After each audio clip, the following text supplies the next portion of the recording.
YouTube శ్రోతలకు అభినందనలు తెలియపరుస్తూ ఈరోజు గాయత్రి మంత్ర రహస్యం గురించి వీడియో పెట్టాలనుకున్నాం. గాయత్రి మంత్రం యొక్క అర్థం సామాన్య అర్థం లోపల ఎవరు దీన్ని గానం చేస్తారో వారిని ఇది తరింపజేస్తుంది అన్నట్టు. గాయాతం త్రాయతే ఇది గాయత్రి అని ఒక అర్థం, సామాన్యమైన అర్థం. దీన్ని గానం చేసేటువంటి వాళ్ళని తరింపజేస్తుంది కాబట్టి జపించు వారిని అని అర్థం అన్నట్టు. ఇక రెండవ అర్థం ఏముంది? గాయత్రి అంటే త్రి అంటే మూడు తత్వాలు, మూడే. ఏం తత్వాలు? ఒకటి నేను ఒక తత్వం, రెండవది నా ముందున్న అనంత విరాట్ విశ్వం ఒక తత్వం. ఇవి రెండు ప్రత్యక్ష ప్రమాణాలు. అయితే ఈ రెండు ఉన్నాయంటే కార్యకారణ సిద్ధాంతం ప్రకారము కారణం లేకుండా ఏది కూడా ఉండడానికి వీల్లేదు. ఏదైనా ఉందంటే దానికి కారణం అనేటువంటి ఖచ్చితంగా ఉండి తీరుతుంది. ఇది ఒక సిద్ధాంతం అన్నట్టు, దీనికి కాదని ఎవరైనా లేరు. అయితే అది మాత్రం ఆ కారణం అనుమాన ప్రమాణంగా ఉంది. ఇదమిత్తంగా ప్రత్యక్షంగా మనం దాన్ని కాంచలేము. ఎట్లా అయితే దేహం ప్రత్యక్ష ప్రమాణం ఉన్నది, ఆత్మ మాత్రం దీనికి కారణమైన ఆత్మ ఎక్కడ ఎప్పుడు ఎవరికి ప్రత్యక్షం కాలేదు. కానీ అది లేకుండా ఏమీ లేదు, దేహం కూడా లేదు. పరమాత్మ తత్వం కూడా దాన్ని డైరెక్ట్ మనము ఈ చర్మచక్షులతో కాంచలేము. ఒక సత్యం అయితే జ్ఞానచక్షువుకు అది తప్ప ఇంకోటి కనిపించేది. ఇది ఒక సత్యం అన్నాడు. విచిత్రమైనటువంటి సత్యాలు అనేవి రెండు. పరమాత్మ ఆత్మని అనుకోండి, మన లోపల ఉండే ఆత్మ ఉంది కదా, ఈ ఆత్మ అనుమాన ప్రమాణం. అంటే ఈ దేహం ఉన్నదంటే ఆత్మ ఉండబట్టే ఉన్నది. ఎందుకంటే ఆత్మ లేకపోతే దేహం శవం అయిపోతుంది. మనకు ఇది ప్రత్యక్ష ప్రమాణం దేహం యొక్క ఉనికి ఉన్నప్పటికైనా కానీ దీని మూలమైనటువంటి ఉనికి విషయం లోపల అనుమాన ప్రమాణం ఉంది. అంటే అది ఎట్లుంది ఏంటిది మనకు తెలిసి రాదు, చూడలేము. ఎందుకు తెలిసి రాదు? అజ్ఞానం ఉంటే తెలిసి రాదు, ఈ రెండు కళ్ళతో చూడలేము. ఇది ఎంత సత్యమో జ్ఞానం ఉంటే ప్రత్యక్షమై ఉంటుంది అది. తర్వాత ఇక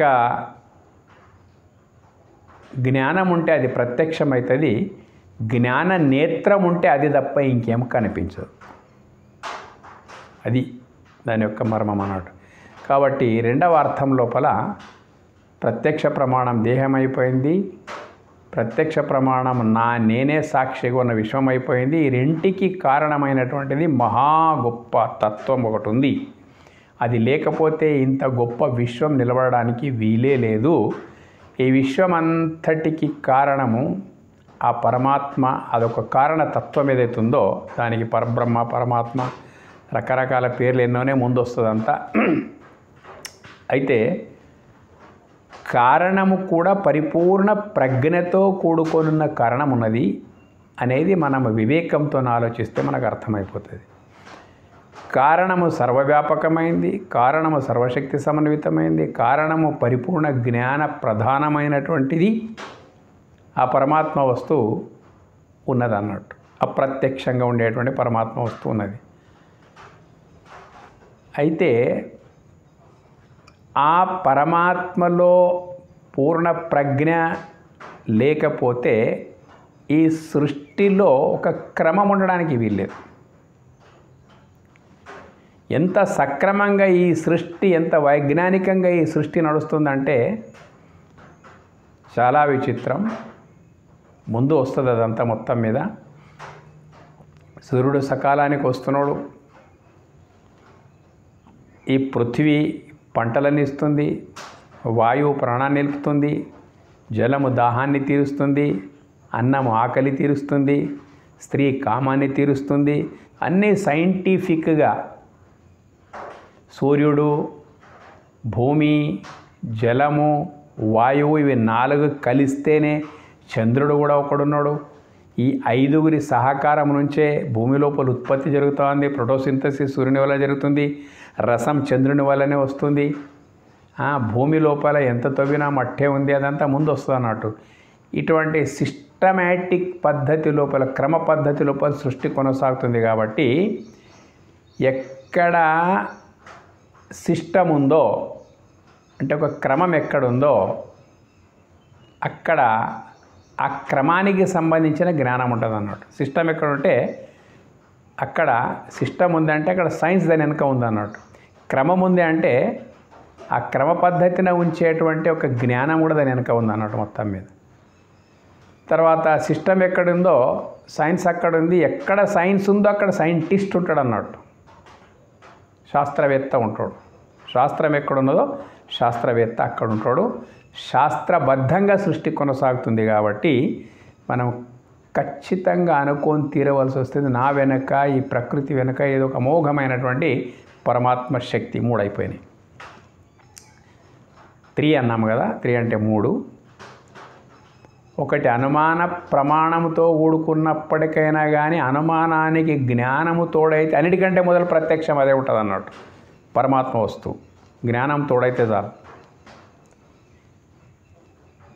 ఈ రకంగా 3 తత్వాలతోని మనకు చూస్తూ ఉన్నాం ఈ ప్రపంచంను. ఈ 3 తత్వాలు ఏమిటి?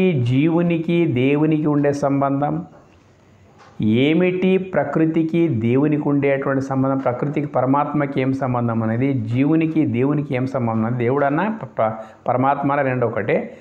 ఆ కారణమైనటువంటి పరబ్రహ్మముకు ఈ జీవునికి ఏమిటి సంబంధము, ఆ కారణమైనటువంటి పరబ్రహ్మముకు ఏమిటి జగత్తుతో సంబంధం. వీటి యొక్క సంబంధ బాంధవ్యాలను అద్భుతంగా అంటే మనకు వివరించి చెప్పినటువంటి మంత్రమే ఈ గాయత్రి మంత్రం. వివరణాత్మకంగా ఉంటుంది అన్నట్టు. మొత్తం మీద ఈ అనుమానం లేనటువంటి వాడు ఓడిలేడు ప్రపంచం లోపల. ఏమిటి? అందరి మతాలు ఎన్ని, సిద్ధాంతాలు, సంప్రదాయాలు ఎన్ని వచ్చినప్పటికైనా కానీ వాడొకడున్నాడో, వాని ముంగుడు జగత్తుంది. 2 ఉన్నాయంటే కారణరూపమైన పరమాత్మ ఉన్నాడు. ఏ గ్రంథాలైనా దీని చుట్టుముడి తిరగవలసింది. ఏ మతాలు, మత ప్రవక్తలైనా ఏమిటి 3 యొక్క రహస్యం అని తెలుసుకోవాల్సిందే. దేశకాల పరిసర ఆచార విచారాలు, వ్యవహారాలు అవన్నీ పక్కకు పెట్టండి. సిద్ధాంతం ఇది అన్నట్టు. ఏంటంటే ఈ 3 గురించిన సంబంధ బాంధవ్యము, దీని యొక్క సామరస్యము, దీని యొక్క ఐక్యస్థితి ఏమని తెలుసుకోవాలి. అది తెలిపేటువంటిదే గాయత్రి మంత్రం. ఇది ఓం భూర్భువః సువః తత్సవితుర్వరేణ్యం భర్గో దేవస్య ధీమహి ధియో యో నః ప్రచోదయాత్. దీనికి వేదమాత అన్నారు, మామూలు మాటగా. వేదమాత అని కూడా ఎందుకన్నారు ఈ మంత్రానికంటే, వేద మంత్రాల లోపల ఉండే మొత్తం రహస్యాన్ని ఇక్కడ పొందుపరచబడ్డది అన్నట్టు. ఏంటిది వేదములో ఉండే రహస్యము? వేదాలన్నీ కలిపితే 2 కాండలు విభజించబడతాయి. ఒకటి జ్ఞానకాండ, ఒకటి కర్మకాండ. అయితే కర్మకాండ జీవుడు పుట్టింది మొదలు, అంటే నేను, మీరు ఎవరైనా అనుకోండి, మనము పుట్టింది మొదలు, ఈ జీవుడు అనేటువంటి మానవుడు పుట్టింది మొదలు, తర్వాత ఈ దేహమును త్యజించేంత వరకు మన మనుగడంతా ప్రకృతితోనే సంబంధం ఉన్నదన్నట్టు. కాబట్టి మనం బ్రతకాలంటే మనకు ప్రకృతి అవసరం ఉన్నది. వేదాల లోపల ఈ జీవుడు ఈ ప్రకృతిని ఎలా మథించి ఉపభోగం కొరకు వినియోగించుకోవాలో, అగ్నిహోత్రం నుంచి అశ్వమేధం వరకు అనేకమైనటువంటి యజ్ఞయాగాదులు. అన్ని యజ్ఞం అంటే చాలా ప్రకృతి రహస్యాలతో కూడుకున్నటువంటిది మొత్తం మీద. అటువంటి భూమి నుంచి ఏంటి ఎలా పొందాలి, గాలి నుంచి ఏముంది ఎలా పొందాలి, అగ్ని నుంచి ఏముంది ఎలా పొందాలి, సూర్యుని నుంచి ఏముంది ఎలా పొందాలి, మన జీవితం యొక్క ఉపభోగం కొరకు వెంటనే ఎట్లా మనం వినియోగించుకోవాలి అనేటువంటి విషయం ఏదైతుందో కర్మకాండ కిందికి వస్తుంది. ఇదంతా కర్మకాండ అంటే మథించు, అనుభవించు. మథనంకు కర్మ అవసరం ఉన్నది, దానికి రకరకాల తర్వాత ఈ అనుభవంకు తోడు జ్ఞానం కూడా కావాలి, మానవత్వం కావాలి, ధర్మం కావాలి. అదంతా నేర్పుతుంది అన్నట్టు. మనిషి పుట్టిన సచ్చేంత వరకు సుఖం, శాంతి, ఆనందంతో సమాజంకు పీడ కాకుండా నీవు బ్రతికే విధి విధానము, సామాజిక శాస్త్రము, పౌరశాస్త్రం అన్ని విషయాలు అందులోపలనే కర్మకాండ. జ్ఞానకాండ ఏంటిదబ్బా అంటే నేను పుట్టుకొక మొదలు ఏమి, మరణించిన తర్వాత ఏమవుతుంది, పుట్టుకొక మొదలు ఏమి ఉంటిని, మరణించిన తర్వాత ఏమి మిగిలేది అనేటువంటి ఆత్మతత్వ ప్రధానమైనటువంటి బోధ అంతా జ్ఞానకాండ లోపల ఉంటుంది అన్నట్టు. మొత్తం మీద ఈ మొత్తం వేద వాంగ్మయం లోపల 25% వేదాంతమే అంటారు. అనంటే ఈ రకంగా ఆత్మతత్వాన్ని, పరమాత్మతత్వాన్ని గురించి బోధించేటువంటిది ఏదైతుందో అది జ్ఞానకాండ. ఈ రకంగా 2 కాండలు ఉన్నప్పటికైనా కానీ 2 కాండలకు ఒక వారధి లాంటిది, ఒక వంతెన లాంటిది గాయత్రి మంత్రం అన్నట్టు. కాబట్టి కర్మకాండ లోపల దీని యొక్క వినియోగం చాలా ఉంది, జ్ఞానకాండ లోపల కూడా దీని యొక్క వినియోగం చాలా ఉంది. ఇవన్నీ ఉన్నది కాబట్టి మళ్ళీ ఇంకోటి ఏంటిదంటే ఈ మంత్రం యొక్క అర్థం తెలుసుకుంటే నీ జన్మ సాఫల్యత కొరకు సర్వము నువ్వు తెలిసినట్టే లెక్క. సంప్రదాయ భేదభావాలు ఉన్నాయి, ఒక్కొక్క రకంగా చెప్తారు ఈ యొక్క మంత్రం గురించి, దీని యొక్క అర్థం గురించి. దానికి ఏంటిదంటే వాళ్ళ యొక్క మానసిక స్థాయిని బట్టి దీని అర్థం అట్లా ఉంటుంది అన్నట్టు. వేద మంత్రాల లోపల ఉండేటువంటి మొన్న ఒకసారి చెప్పేసిన వేద మంత్రాలు ఎట్లుంటాయంటే నీళ్ళ మాదిరి ఉంటాయి. ఈ ఆకారం ఉండదు, నీటికి ఆకారం ఉండదు, అయితే రుచి ఉండదు, ఆకారం ఉండదు. ఆకారం ఎట్లా ఏర్పడుతుందంటే నీవు వేసే పాత్రను బట్టి ఆకృతి వస్తుంది జలానికి. అట్లాగే నీ పాత్రతను బట్టి మంత్రం యొక్క అవగాహన నీకు కలుగుతుంది. పాత్రను బట్టి ఆకారం నీటికి వస్తుంది. వ్యక్తి యొక్క పాత్రత, వాని యొక్క పరిపక్వత, వాని యొక్క జ్ఞానం యొక్క వైభవం ఎంత ఉంది దాన్ని బట్టి మంత్రం యొక్క అర్థం కావడానికి అవకాశం ఉంది. దీనికి శాక్తేయులు ఒక రకంగా, గాణపత్యులు ఒక రకంగా, ద్వైతులు ఒక రకంగా, అద్వైతులు ఒక రకంగా, త్రైతవాదులు ఒక రకంగా, శక్తివిష్ట అద్వైతులు ఒక రకంగా, ఈ రకంగా అన్ని రకరకాల సంప్రదాయాలు రకరకాల విధంగా దీని అర్థం చెప్పుకుంటాయి అన్నట్టు. ఎవరు ఎన్ని అర్థాలు చెప్పుకున్నా కానీ చెప్పుకొనివ్వండి, నీటికి ఏ పాత్రలు వేస్తే ఆ రూపం ఎట్లా వస్తుందో వస్తుంటుంది. కానీ గాయత్రి మంత్రానికి కూడా దాని అర్థం దానికి ఉంది. గాయత్రి మంత్రం ఏం చెబుతుందో యథాతథంగా అది మనం జీర్ణించుకోవడం ఒకటైతే, మనకు తోచిన రీతిలో గాయత్రి మంత్రం యొక్క అర్థం చెప్పడము ఇంకొకటి అన్నట్టు. కానీ ఎవరు ఏం చెప్పినా ఖచ్చితంగా గాయత్రి మంత్రం నిజంగా ఏం చెప్తుందో అది మాత్రమే మనం తెలుసుకోవాల్సిన అవసరం ఖచ్చితంగా ఉందన్నట్టు. అయితే ఈరోజు మేము చెప్పేటువంటి ఏ సిద్ధాంతం ఆధారంగా మేము చెప్తాం ఈరోజు అంటే శక్తి విశిష్ట అద్వైత సిద్ధాంతం ఆధారంగా గాయత్రి మంత్రం యొక్క యథాతథమైన అర్థం చెప్పడానికి ప్రయత్నం చేస్తాం అన్నట్టు. శక్తి విశిష్ట అద్వైత సిద్ధాంతం అంటే అద్వైతం అంటే పరమాత్మ వస్తువు, ద్వితీయానికి అవకాశం లేని ఏకైకమైనటువంటి ఒక్కటైనటువంటి పరమాత్మ వస్తువుకు అద్వైతం అంటే ద్వితీయానికి అవకాశం లేకుండా సర్వం తానై ఉన్నది కాబట్టి అద్వైతం అంటాం అన్నట్టు. శక్తి విశిష్ట అద్వైత సిద్ధాంతం ప్రకారం మేము చెప్తున్నాం. ఎప్పుడైతే దేవుడు అనే మాట వస్తుందో, పరమేశ్వరుడు దేవుడు అనే మాట వస్తుందో, మనసుకు విశిష్టత ఏముంటుంది దేవుంది అనే ప్రశ్న వస్తుంది అన్నట్టు. దేవుని యొక్క విశిష్టత ఏమిటిది? ఎందుకంటే ఇది సహజం అన్నట్టు. ఏది మనం కొత్తగా చూసినప్పటికైనా దాని విశిష్టత ఏంటో తెలుసుకోవడానికి ఆత్రపడుతుంటుంది మనసు. కాబట్టి దేవుడు అన్నం, దేవుని యొక్క విశిష్టత ఏమడదప్ప అని మనకు మనసుకు వస్తుంది అన్నట్టు. కాబట్టి దేవుని యొక్క విశిష్టత శక్తి, శక్తి విశిష్ట అద్వైతం. రెండవ దానికి అవకాశమే లేదు, ఒక్కటే ఉంది. ఆ ఒక్కదాని విశిష్టత శక్తి. ఓహో, శక్తి పరమాత్మ నిరాకారమే, శక్తి నిరాకారమే. మరి శక్తి అంటే దాని నిరూపణ ఏంటి, దాని ఫారం ఏమిటి, ఇది మొత్తం మీద ఏ స్థితి లోపల శక్తి ఉంటుంది? రెండో ప్రశ్న. దానికే శక్తి విశిష్ట. ఆ శక్తి ఏ ఫారం లోపల ఉంటుంది, ఏ స్థితి లోపల అంటే జీవ జగద్రూపం లోపలనే ఉంటుంది అన్నట్టు.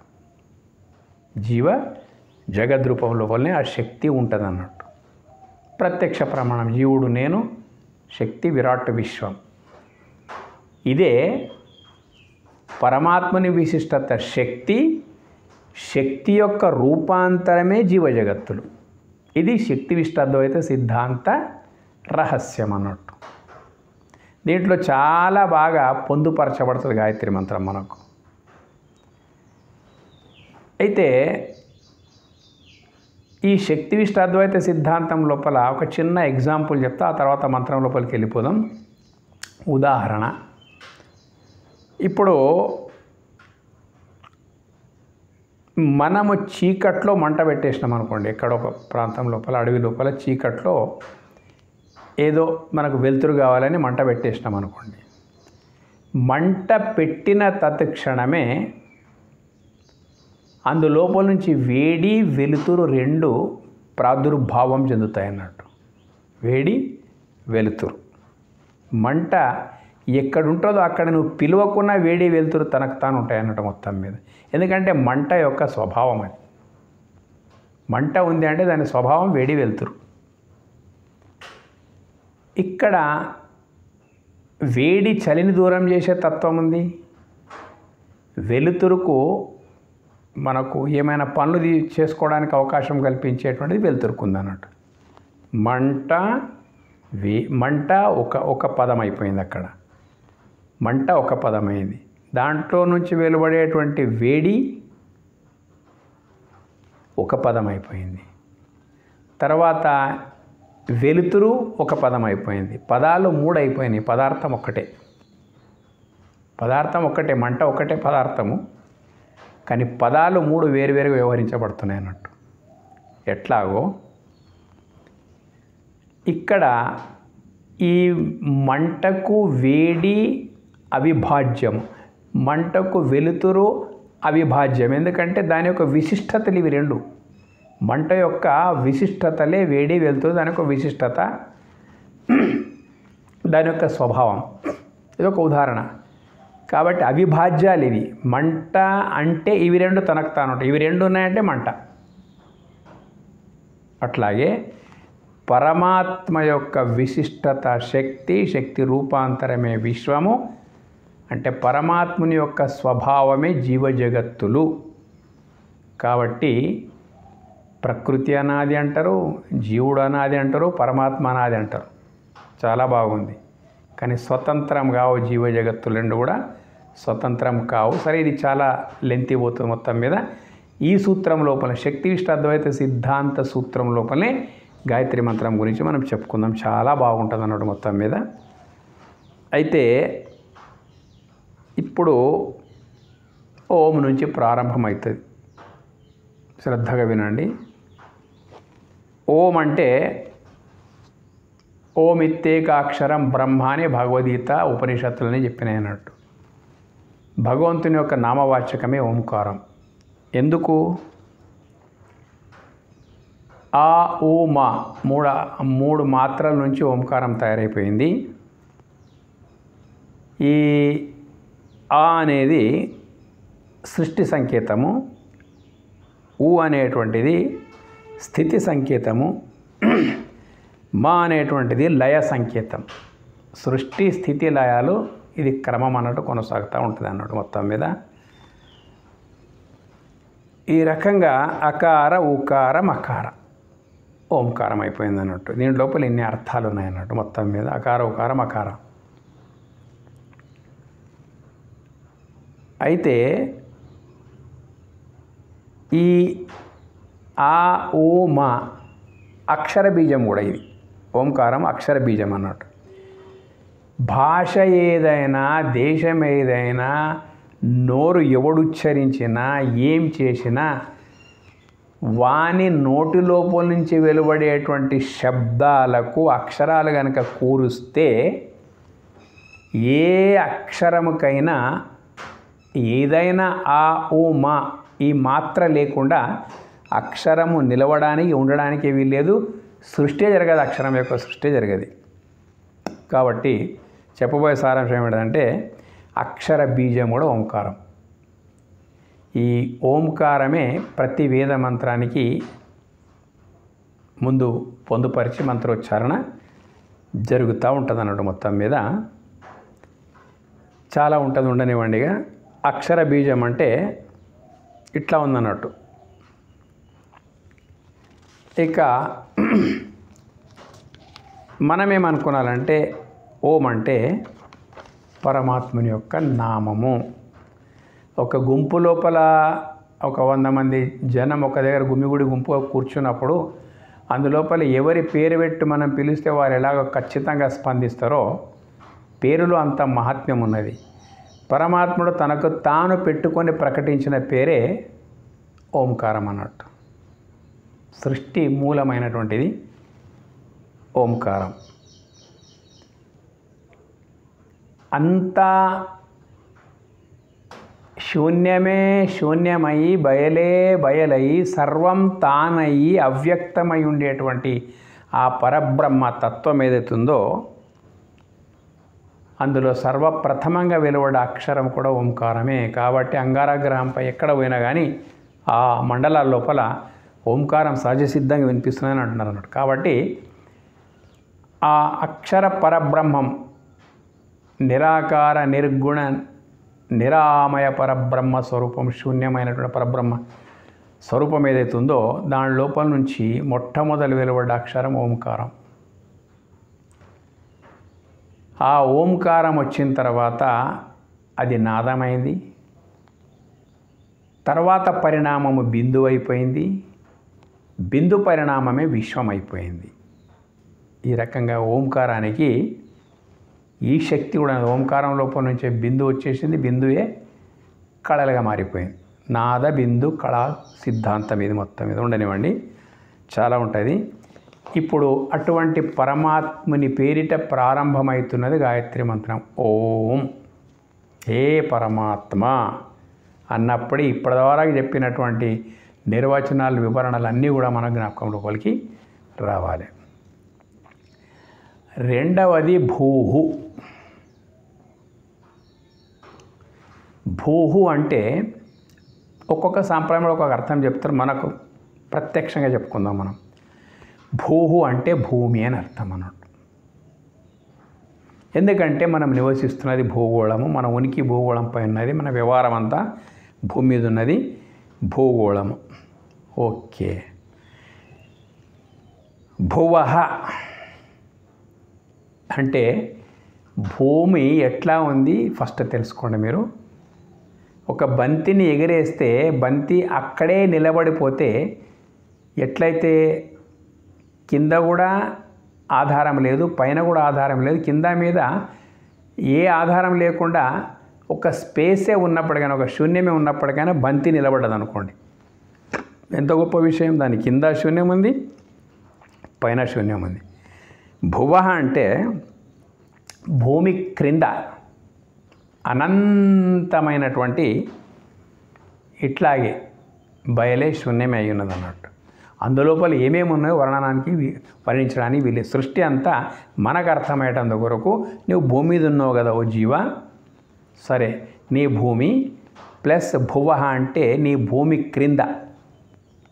భూమి క్రింద మళ్ళీ మనం పైకి చూస్తే ఆకాశం ఎట్లయితే శూన్యం కనిపిస్తూ భూమి కింద కూడా శూన్యమే ఉన్నది. అందులోపల అఖండ మండలాకారం ఎన్ని మండలాలు కింద ఉన్నాయో, ఎన్ని మండలాలు పైన ఉన్నాయో, ఎన్ని మండలాలు ఎక్కడెక్కడ ఉన్నాయో తెలియదు. కాబట్టి మనము ఏమనుకోవాలి, భువః భూమండలం మీద ఉన్న జీవ నీ క్రింద, సువః ఇది కనిపిస్తుంది మన క్రిందిది కనిపించేది, పైది కనిపిస్తూ ఉంటుంది అన్నట్టు. ఏముంది? సువ అంటే సువర్లోకం అంటారు, లేకపోతే సౌరమండలం అంటారు. మొత్తం మీద సౌరమండలం అనొచ్చు, సువర్లోకం అనొచ్చు. తర్వాత ఇక అనంతమైనటువంటి ఆకాశమే మనకు మీద దర్శనమిస్తూ ఉంటుంది. దాంట్లోపల సూర్య, చంద్ర, నక్షత్ర మండలాలు, నక్షత్ర మండలాలు ఎక్కడ భూమి కంటే ఎన్నో రెట్లు పెద్ద సూర్యుడు, సూర్యుని కంటే ఎన్నో రెట్లు పెద్ద నక్షత్రాలు. ఎన్నున్నాయి నక్షత్రాలు అంటే లెక్కకు మించినన్నీ ఉన్నాయన్నట్టు. మొత్తమే ఎవరు లెక్క పెట్టలేనని నక్షత్రాలు. ఎంత భూమి కంటే కొన్ని లక్షల రెట్లు పెద్ద ఉన్న నక్షత్రాలు అనంతంగా ఉన్నాయి, కోటాన కోట్లు ఉన్నాయి. కాబట్టి అటువంటి అన్నీ పైకి ఉన్నాయి మొత్తం మీద. కింద కూడా ఏముందో మనకేంది? నడమ భూమి ఉంది. కింద శూన్యమే, పక్కల శూన్యమే, పైన శూన్యమే. ప్రతి నక్షత్రానికి మధ్య శూన్యమే, సూర్యునికి చంద్రునికి మధ్య శూన్యమే. మొత్తం ఆ నక్షత్రాలు రాత్రిపూట మనం చూస్తూ ఉంటే ఇంత గొప్ప నక్షత్రాలనే భౌతిక శాస్త్రం, ఆ ఖగోళ శాస్త్రం మనకు చెప్తున్నప్పటికైనా ఆ నక్షత్రాలకు మధ్యలో మళ్ళీ గ్యాప్ ఏముందో అర్థం కానీ అంతు లేనటువంటిది. కాబట్టి భువః కింద ఏముందో, సువః మీద ఏముందో అంత అనంతమై ఉన్నది. ఇది సంకేతం అన్నట్టు. పరమాత్మని యొక్క సర్వవ్యాపక పరిపూర్ణ తత్వమును తెలిపేటందుకు కొరకు భూమి మీద ఉన్న ఓ జీవ, నీ క్రింద అనంతమే, నీ పైన అనంతమే అనే విషయం మనకు చెప్తా ఉన్నారు. శాస్త్రవేత్తలు కూడా E=mc² అన్నారు. ఈ అంటే శక్తి, ఎనర్జీ. అంటే ఏంటిదంటే మాస్, ఈ అనంతమైన విరాట్ విశ్వం అని అర్థం అన్నట్టు. ఎంతుందప్ప ఈ విశ్వం యొక్క మోతాదు అంటే c². కాంతి వేగము, వెలాసిటీ ఆఫ్ లైట్, కాంతి వేగము ఇంటూ కాంతి వేగము లెక్క చేసుకుంటావో ఎంత అవుతుందో అంటే అంతు దొరకది అని అర్థం అన్నట్టు. వాస్తవంగా చెప్పాలంటే ఇక్కడ సైంటిస్టులు బాగుంది, ఇంతవరకు బాగానే ఉంది. ఈ పదార్థం విచ్ఛిన్నమై శక్తిగా మారుతుంది, శక్తి రూపాంతరం చేసి పదార్థం మారు, చాలా బాగుంది ఇదంతా.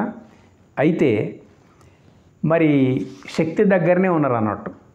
శక్తికి మూలం ఏమిటిది అనే దగ్గర వాళ్ళు లేరు. శక్తికి మూలము పరమాత్మ. పరమాత్మ యొక్క విశిష్టతని శక్తి ఇంతమూలు చెప్పుకున్నట్టు మనం. సరే, అది ఉండనివ్వడం మొత్తం మీద.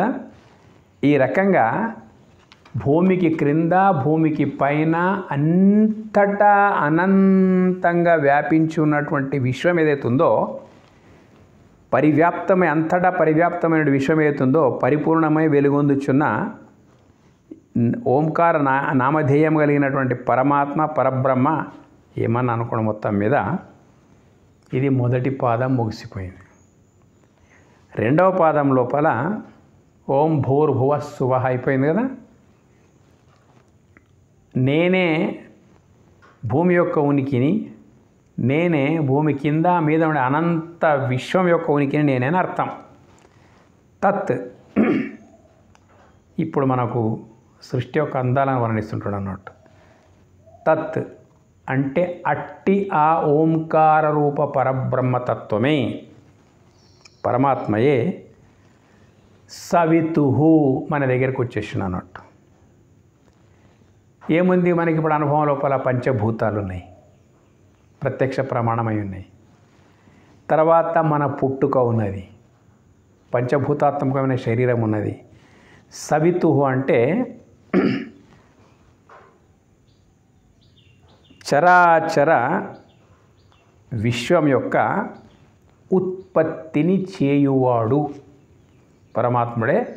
సవిత అంటే భూమి, జలము, అగ్ని, వాయువు, ఆకాశము, సూర్య, చంద్ర, నక్షత్రం, ఇంతవరకు చెప్పినటువంటి అన్నిటిని కూడా సృష్టికర్త పరమాత్ముడే. అయితే మనకు ప్రత్యక్ష ప్రమాణాలైనటువంటి ఈ పంచభూతాలు ఏవైతున్నాయో వీటి విషయం లోపలనే మనం పరవశం చెందుదాం. మొత్తం మీద అర్థం చేసుకోవడానికి చాలా సులభం ఉంటుంది అన్నట్టు. కనిపించని మనం ఏం చేస్తాం, చాలా ఉంటాయి. సవితు అంటే మన ముందుండేటువంటి రమణీయమైనటువంటి ప్రకృతిని, జీవుణ్ణి సృష్టించి మన అనుభవం లోపల తెస్తున్నటువంటిది సవితు అంటే ఉత్పత్తికి, ఇటువంటి విశ్వం యొక్క జగత్తు యొక్క ఉత్పత్తికి కారణభూతమైనటువంటి వాడు పరమాత్ముడు, సవితుః. తర్వాత వరేణ్యం. వరేణ్యం అంటే ఈ యొక్క జగత్తంతా వరణీయమే, అంటే వరించ తగినది అని అర్థం అన్నట్టు. ఎట్లా వరించదగిందే, కొన్నింటిని అవగాహన కొరకు ఉదాహరణగా తీసుకుందాం. మనం ఏం వరిస్తున్నాం, వరించడం అంటే ఏమిటిది, దేన్ని ఎట్లా వరిస్తున్నాము. అన్నము కొరకు అన్నమును వరిస్తున్నాం మనం. అన్నాద్భవంతి భూతాని అంటే అన్నంతోనే మనం నిలబడుతున్నాం కాబట్టి ఆకలి ఉన్నప్పుడు అన్నం చూసే వరకే వరించాలనిపిస్తుంది మనసు. అయ్యో అది నాకు సొంతమైతే బాగుండే, నేను తింటే బాగుండే అంటే వరిస్తున్నాడు అన్నట్టు అన్నం కొరకు. మరి అన్నం ఎక్కడి నుంచి ఉత్పన్నమైపోతున్నది? భూమి నుంచి ఉత్పన్నమైపోతున్నది. భూమి నుంచి ఉత్పన్నమైపోతున్నది అంటే భూమిని వరిస్తూ ఉన్నాం. మనం ప్రేమించే అన్ని ఆస్తుల లోపల స్థిరాస్తి కిందకి భూమి వస్తుంది అన్నట్టు. భూమిని ఎందుకు వరిస్తూ ఉన్నాము? ఏ సంపద అయినా భోజనానికి పనికిరాదు, భోగభాగ్యాలకు తప్ప. భూమి మాత్రం వాస్తవంగా మనిషి నిలిపేటందు కొరకు, అంటే మానవులను నిలిపేటందు కొరకు, అన్ని జీవరాశులు నిలిపేటందు కొరకు మొత్తం మీద భూమే ప్రధానమైనటువంటి ఆధారం. కాబట్టి అన్నం అంటే ప్రాణం అన్నం అంటే ఎంతో ప్రీతిపాత్రమైంది మనకు. అన్నం ఇచ్చేటువంటి అన్నమును వరిస్తున్నాం, అన్నం ఇచ్చేటువంటి భూమిని కూడా వరిస్తూ ఉన్నాం. వరించడం అంటే తెలుసుకోండి, ఇక భూమిని చూసిన ఎంత అద్భుతమైనటువంటి మహిమలు. ఏ ఆస్తి ఉన్నా లేకున్నా భూమి ఉంటే అన్నం వస్తుంది, అన్నం తినం బ్రతకొచ్చు, భూమి నుంచి బట్ట వస్తుంది, అన్నీ ఉంటాయి అన్నడం మొత్తం మీద. కాబట్టి వరిస్తూ ఉన్నాం. దాహం కొరకు నీటిని వరిస్తూ ఉన్నాం. బాగా దాహార్తి, ఎండల బాగా అలసిపోయినటువంటి వ్యక్తి నీటిని స్మరించుకొని ఎట్లా వరిస్తాడు అంటే అక్కడ నీటిని వరిస్తున్నాం మనం. ప్రాణం కొరకు స్వచ్ఛమైనటువంటి గాలిని వరిస్తూ ఉన్నాం. మంచి గాలి లేకపోతే చాలా ఇబ్బందుల పాలైపోతాం, వరిస్తూ ఉన్నాం. కామము కొరకు స్త్రీని పురుషుడు వరిస్తున్నాడు, పురుషుని స్త్రీ వరిస్తూ ఉంది. సంతానం, పుట్టినప్పుడు సంతానాన్ని వరిస్తూ ఉన్నాం.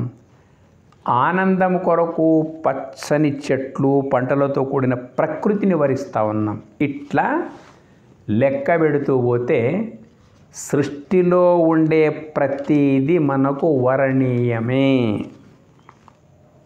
సూర్యుని వరిస్తూ ఉన్నాం. సూర్యోదయం కాకపోతే ఏమున్నా లేనట్టే మొత్తం మీద. మంచిగా సూర్యోదయం అయిందంటే దాని యొక్క ఆస్వాదన, దాని యొక్క వరణీయం అంటే ఎట్లా వరిస్తామంటే సూర్యుని తత్వం తెలిస్తే ఇంకా ప్రార్థిస్తాము, వరిస్తాం మొత్తం మీద. చంద్రుణ్ణి వరిస్తూ ఉన్నాం. పున్నమి చంద్రుని చూసి చాలా ఆహ్లాదం కలుగుతూ ఉంటుంది. సూర్యుడేమే పంటల లోపల పిండి పదార్థాన్ని నింపుతున్నాడు కాబట్టి వరిస్తున్నాము. చంద్రుడు ఆ పంటల లోపల రసాన్ని నింపుతూ ఉన్నాడు కాబట్టి వరిస్తూ ఉన్నాం. భగవంతుని యొక్క సృష్టి అంతా వరణీయమే. ఎంతో ఎక్కడ చూసినా కానీ వరించదగింది ఉన్న సృష్టి అంతా అయి ఉంది అన్నది దీని యొక్క వరణీయం అనేటువంటి అర్థం అన్నట్టు. తర్వాత భర్గ అంటే తేజస్సు, జ్యోతిస్వరూపం. జ్యోతిషామపి తజ్జ్యోతి తమసః పరముచ్యతే అంటే జ్యోతులకు జ్యోతి అయినటువంటి వాడు పరమాత్ముడు.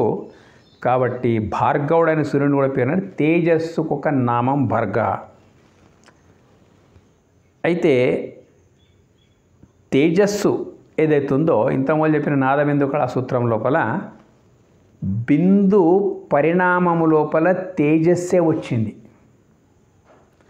ఆ తేజస్సే తర్వాత కళలుగా మారిపోయింది. కాబట్టి విశ్వకళలకు మూలము ఆ తేజస్సే అని అర్థం అన్నట్టు. ఇంకొక విధంగా చెప్తాం, ఆ బ్రహ్మ తేజస్సు లోపల నుండి భౌతిక తేజస్సు వచ్చింది.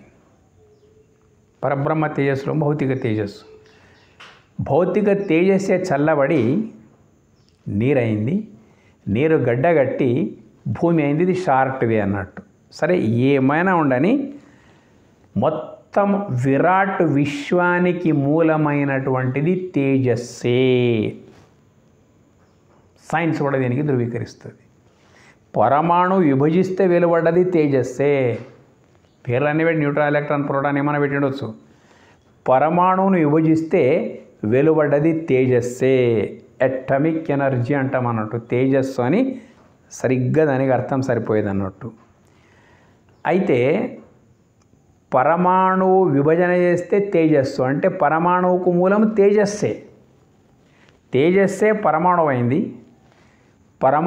పరమాణువుల యొక్క సమూహమే అణువైంది. అణువుల యొక్క సమూహమే పదార్థమైంది. పదార్థాల యొక్క సమూహమే విశ్వమైపోయింది. భర్గ అంటే సృష్టికి మూలమైనటువంటి తేజస్సు అని అర్థం అన్నట్టు. తేజస్వరూపుడు. అందుకే జ్యోతిషామపిత జ్యోతి అన్న మొత్తం మీద భర్గ అంటే తేజస్సు. ఏ తేజస్సు అంటే ఏ తేజస్సు మూలంగా ఈ సృష్టి వెలువడ్డదో, అక్కడ అణు తత్వం దగ్గర పోయినా అదే ఉంది. ఇక్కడ మనం నాదబిందు కళాతత్వంలో పోతే కూడా అదే ఉన్నది. నాదం లోపల నుంచి బిందు వచ్చింది. బిందు పరిణామమే తేజస్సు. తేజస్సు యొక్క పరిణామమే యొక్క కళాత్మకమైన విశ్వం. ఇట్లా తీసుకునాలి.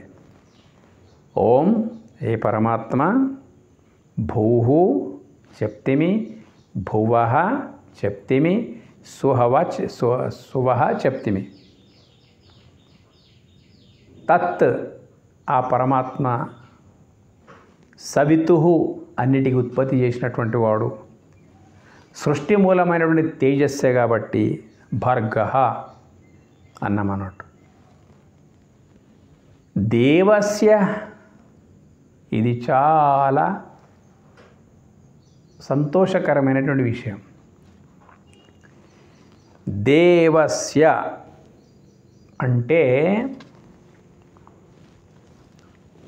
జ్ఞానముతో చూస్తే కనిపిస్తున్న పదార్థమంతా పరమార్థమే. ఎందుకు పరమార్థమే అంటే దేవ అనే పేరు ఎందుకు వచ్చింది? దేవ అని ఎందుకు పిలుస్తున్నాం? ఆ సృష్టికర్తన పరమాత్మనే మనం దేవ అంటే ఒక పేరు. ఎన్నో పేరు లోపల దేవ అనేది ఒకటి పేరు అన్నాడు.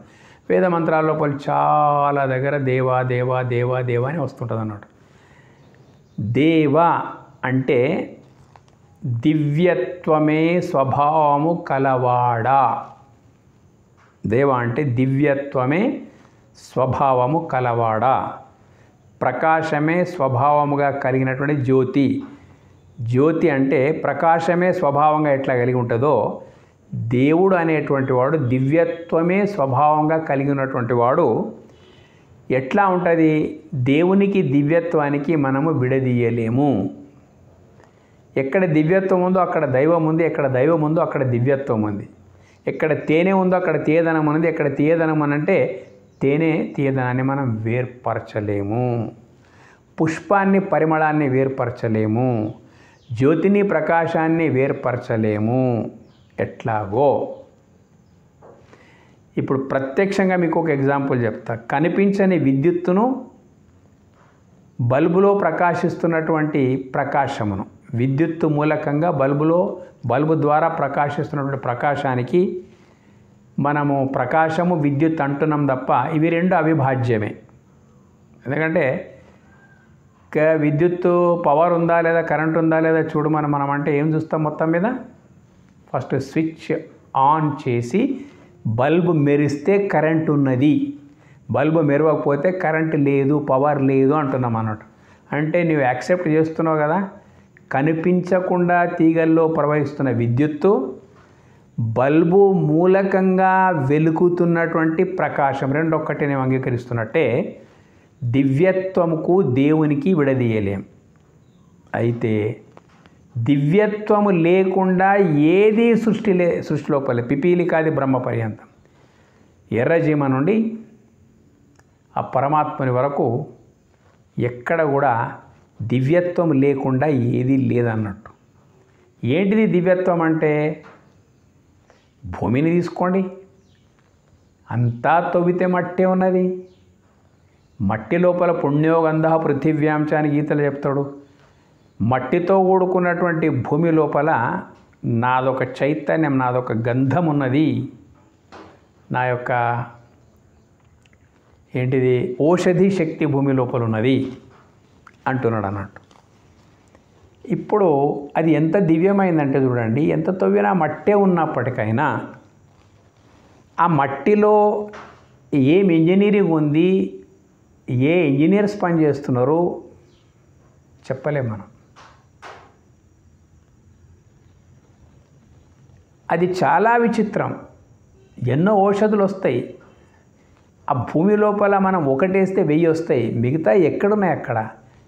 ఒక అల్లం ఉందంటే దాని ఆకృతి, ఎల్లిపాయ ఉందంటే దాని ఆకృతి, మిరపకాయ ఉందంటే దాని ఆకృతి, చెరుకున్నదంటే దాని ఆకృతి. ఏది మీరు కొంచెము పదార్థ దృష్టిని విడనాడి ఆ దివ్యత్వాన్ని దర్శించడానికి మీరు ప్రయత్నం చేస్తే ఇంకా దేవుణ్ణి వేరుగా ఏ గుళ్ళ లోపల పోయి దర్శించవలసిన అవసరం లేనంత దివ్యత్వం నీ భూమి లోపల దాగి ఉన్న మట్టి లోపలనే ఉందన్నట్టు. మనం వేసుకునేటువంటి వస్త్రాలకు డిజైన్స్, పువ్వులు, రంగులు వేయడానికి టెక్స్టైల్ టెక్నాలజీ అనేది పెద్ద R&D రీసెర్చ్ అండ్ డెవలప్మెంట్ నిరంతరం కొనసాగుతూనే ఉంటుంది ఆ ప్రక్రియ. మరి ఇక్కడ ఈ పంటలకు ప్రతిదానికి రంగు, రుచి, వాసన, ఆకృతితో కూడుకొని చాలా అద్భుతమైనటువంటి రీతిగా మనకు అనిపిస్తుంది. ఎక్కడి నుండి వస్తుంది ఇది? ఎవ్వరు లేరు భూమి లోపల తయారు చేసి పంపేటువంటి వాడు. ఎలాంటి మిషనరీస్ లేవు, ఎలాంటి కంప్యూటర్ డిజైనింగ్ లేదు, ఏమీ లేదు. బట్ అంతా ఉన్నా కానీ ఎంత చేయలేమో అంత మొత్తము ఆ భూమి లోపల దివ్యత్వం అనేది దాగి ఉన్నదన్నట్టు. కాబట్టి దేవుని యొక్క దివ్యత్వము, ఎక్కడ దివ్యత్వం ఉందో అక్కడ దేవుడు ఉన్నాడు, ఎక్కడ దేవుడు ఉంటాడో అక్కడ దివ్యత్వం ఉంటుంది. దేవ అంటే భర్గ అయిన తర్వాత దేవ అంటే ఈ రకంగా నీవు ఈ చర్మచక్షులతో కాకుండా కొంచెం వివేకాన్ని అప్లై చేసి పదార్థ దృష్టిని విడనాడి పరమార్థ దృష్టితో చూస్తే ప్రతి ఒక్కటి దివ్యమైందే. ఈ తత్వం తెలుసుకుంటే దైవాన్ని నువ్వు తెలుసుకున్నట్టే, సాక్షాత్కరించుకున్నట్టే. ఎంత అద్భుతమైనటువంటి అర్థంతో కూడున్నది. ఇంతవరకు ఏమైంది? బాహ్యమైపోయింది. మనం 3 అన్నాం కదా, పరమాత్మ, ప్రకృతి, జీవుడు. అయితే ఇంతవరకు పరమాత్ముని యొక్క వైభవోపేతమైనటువంటి విరాట్ విశ్వం గురించి ఇట్లా చెప్పుకుంటూ వచ్చినాం. విశ్వం యొక్క వర్ణన జరిగింది ఇంతవరకు, అంతే. ఇప్పుడు ధీ ఇంకొకటి ఉన్నది. ఇప్పుడు ఇక్కడ జీవతత్వం గురించి, నేనును గురించి. నేనున్నాను. ఈ మాట ఎక్కడి నుంచి వస్తుంది? ధీమహి. ఇంకా వేరే వాళ్ళు వేరే అర్థం చెప్పుకుంటారు.